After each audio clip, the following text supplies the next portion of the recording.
I'm real now. So Nintendo, they make video games, right? But what else do they make?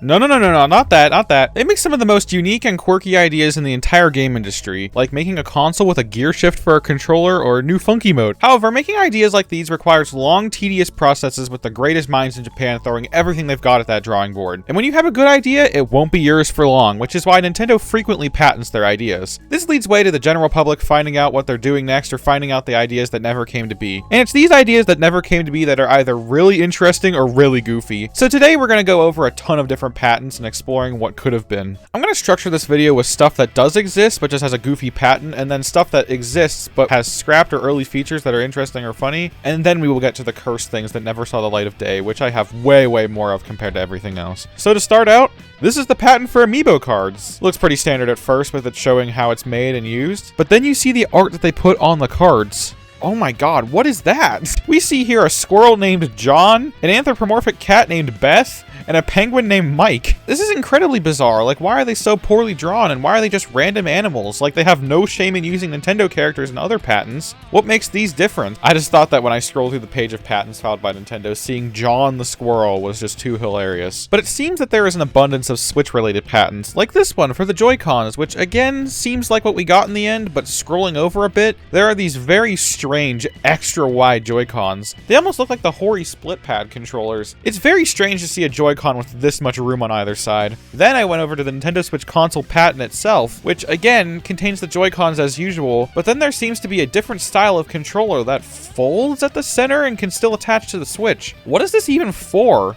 Would this be more ergonomic? That's what the hand in the picture seems to suggest. Maybe I'm glad we never saw these, because it would for sure just be yet another point of failure on these things. Moving on to a patent without horrific Joy-Con horrors, we find that early on, the Switch didn't have its own Pro controller, instead being the same as the Wii U's Pro controller. Or maybe this could have been a possible way to connect Wii controllers to the Switch? I'm not sure. What I am sure of is that this next patent is real and it can hurt you. Initially, I thought this was some weird new device that had square screens and a hinge that's 3D or something. Seriously, what is up with this image? But lo and behold, this is actually a feature that is implemented on the Switch, not some weird dual screen shenanigans. If you boot up Clubhouse Games 51 Worldwide Classics and open the guest pass on another Switch, you can connect their screens and have a larger playing area. This is a super cool feature I never knew was a thing until recently, because who on earth talks about the multiplayer in Clubhouse games? This game came out at a time when we had to distance ourselves from each other. No one could do this.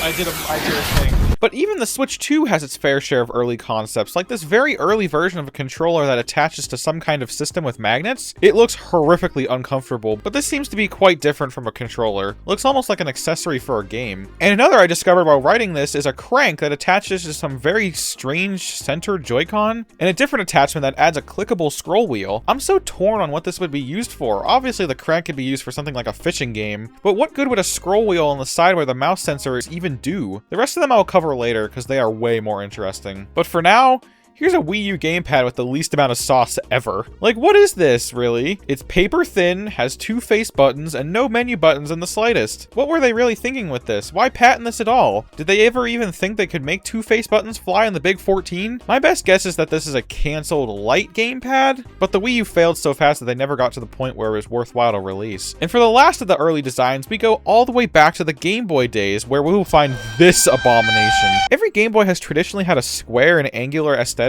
which makes this just look so wrong. Why is it so organic? It doesn't look comfortable at all, and it's incredibly ugly. Truly a design only Gunpei Yokoi could love. Let's now move on to the wild and wonderful stuff, starting with whatever this is. Seems like it could be some kind of interactive Mario Kart game where you can post things for people in the audience to scream out. I'm really at a loss for what this could be used for, but that is not the main part that caught my eye. What did is in the dead center. A cow driving a cart. Yeah, this patent from 2013 foreshadowed Mario Kart World having a playable cow 12 years later. It's crazy how I never heard anyone talk about this. Like, this could have been a major discussion piece. Do I actually think that this was Mario Kart World foreshadowing? Not really. The devs probably either thought that a cow would be funny or maybe were inspired by this patent when picking new characters. Next, I have something I'm a bit confused about.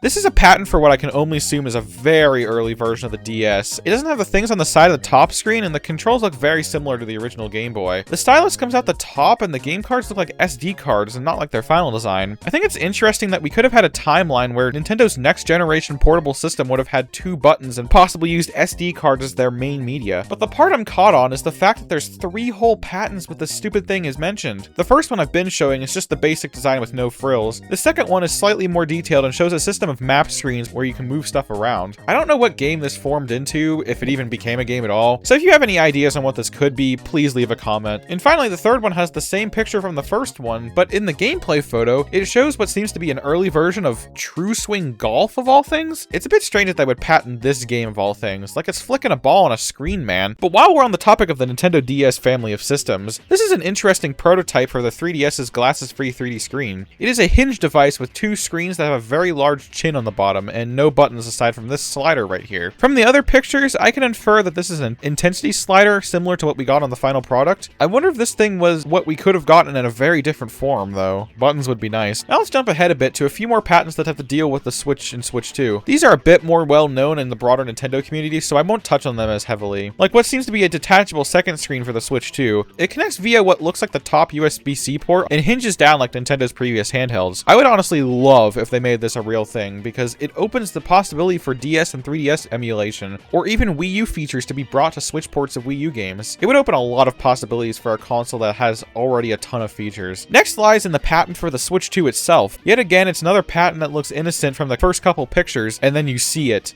This freakish abomination of a controller shows itself. What was Nintendo actually thinking here? This doesn't look ergonomic in the slightest. Like, how would you actually reach the buttons on the top here? It's like that stupid Wu-Tang controller for the PS1. But the reason it looks like this is because you can split it apart and use mouse controls? And if the normal Joy-Cons aren't uncomfortable enough, then you could have been able to use this grip that looks like complete hand strain. I am very glad this never came to be. A fully square controller with these ergonomics sounds like it would be one of the worst controllers ever released. Another funny one that you might have seen before is this particular patent that a lot of people thought would be the original Switch around the mid-Wii U era. This oval screen monstrosity. The only thing I ever saw when I looked at this was how incredibly stupid it would be just to have an oval console with 2 thumbsticks and nothing else. But even though this is the image that keeps getting spread around, there is so much more than meets the eye. For one, these joysticks are pentagons? What purpose would these actually serve over normal sticks? The patent doesn't show anything that would clue me into a reason. I'm just gonna assume that this is some classic Nintendo quirkiness, but I was always held up on the buttons not being there. The patent addresses this with a diagram showing that the actions would appear virtually on the screen. This looks horrible to play on. Like, mobile gaming already isn't the best because of the on-screen controls have no tactility. Imagine trying to play intense home console games with virtual buttons. I'm glad they scrapped this. I'm truly not sure what they wanted to get out of this. Like, it seems like it would create so many problems to overcome just because they wanted to be different. Let's get back to Earth a bit with this.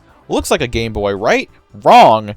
This is a phone case with a Game Boy cover on it. And this is actually pretty interesting coming from Nintendo themselves, considering how long these phone cases with a bunch of bootleg games on them have existed. I wouldn't expect Nintendo to even want to sniff in the direction of an idea like this, because of how locked down they want to keep their console games. But they still created and patented it. It does look mad cool though, I can't lie. There would be a 70% chance I put this on my phone if it existed today. But what if Nintendo made the Steam Machine? Well, there's this patent that shows a never-before-seen console with a front-loading disk drive and 2 large buttons, with these mangled controllers to go with them. Based on when this was filed, my best guess is this is sort of the middle child between the GameCube and Wii. Like, there's the front-loading game slot like the Wii, but the form factor of a GameCube. It's a shame. I would have loved to play Mario Does Drugs on this thing. So for my final entries, we're going to be looking at completely original designs that were actually pretty much finalized, but nothing ever happened with them, including a surprising amount of phones, like this grandma device looking thing that tells you the weather. I assume it also tells you messages and stuff, but it weirdly has a projector built into it. Could it cast its screen to watch videos or play games on your ceiling, or did Nintendo just build the world's most complicated star lamp? Who knows? Maybe this will get revived because it's gotten applications as recently as 2021. Maybe this one isn't completely dead, but I wouldn't see its purpose, as the other pictures just show that this thing being a fitness and health tracker, which we already have enough of with the oceans of Fitbits. However, the more interesting phones are the ones where it looks like they're going to integrate it into a game console. We first have the one from the thumbnail, which strikes quite the resemblance to the Wii phone from this video. Anyway, this seems like it would be such a cool device. Imagine a little dumb phone that could play Game Boy Advance quality games anywhere. Well, I guess you have a point there. This patent came out right before other gaming-centric phones hit the market, like the N-Gage or Sony Xperia Play, which were all pretty much flops, so I guess Nintendo read the room better than the other guys. Still would have been really cool to have a phone that plays Nintendo games on it. But the last phone of our lineup seems to be a heavily revised version of this model, but with a twist. It is the dock, in which you can hook a controller and a TV connection and then play games on your TV. If this thing came out in 2004, oh man, this would have been one of the coolest gadgets ever. A phone that you can actually hook to your TV and play Nintendo games with the proper controller? It's like the Switch but 13 years earlier, and you can just use it as a phone, so you take it everywhere. It's genius! Here's a horseback racing accessory for the Wii.